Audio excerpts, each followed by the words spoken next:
où je stream. Bienvenue sur mon Twitch. Soyez patients, j'arrive sur mon Twitch. J'arrive. Alors bonjour, je fais un petit test à froid, c'est-à-dire sans que personne sur mon chat, pour vérifier si ça marche bien. Donc là, c'est la scène de base où je vais chanter et parler. À droite, ici, il y aura le chat, les gens qui parleront en direct. Ensuite, là, ici, c'est quand je vais faire des doublages ou quand je vais faire des compositions, quand je vais écrire des textes et que j'aurai ma webcam en même temps. Ici, là. Là, c'est comme par exemple si je joue aux échecs, voilà, si je joue aux échecs, si je fais un doublage, si je fais une composition. Il y a un nouveau Davido parmi nous. Eh ben, on verra l'écran que je partage ici. On verra ma tête ici. On verra le logo Angemon, etc. et le chat. Voilà. Ça, c'est pour le cas où je monte ma cam. Mais il y a aussi un autre cas que j'ai inventé tout à l'heure. C'est un cas où je monte pas ma cam. On voit mon logo AMND. Comme ça me permet de travailler un peu plus à l'aise, de manière plus à l'aise. Comme je débute dans le live, parfois j'ai besoin de pas être filmé vraiment pour être plus, pour être au moins sous contrôle de mon image que je renvoie à mon public. Il y a un nouveau Davido parmi nous. Voilà un peu l'idée.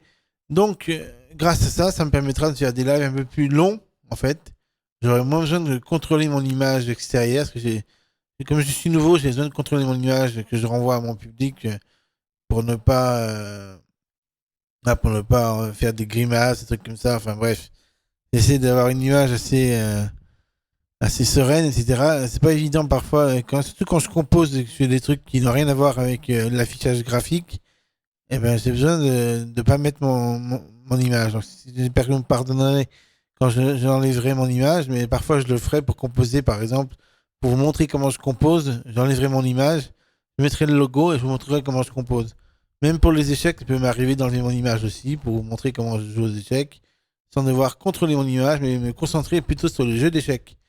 Ce sera pareil pour la programmation. Si je vous apprends à programmer, peut-être que j'enlèverai parfois mon image, donc vous aurez toujours ma voix qui commentera ma programmation. Si je programme des trucs et que je vous montre comment je fais pour programmer, j'aurai besoin de ne pas mettre mon image au début, surtout pour me concentrer en fait.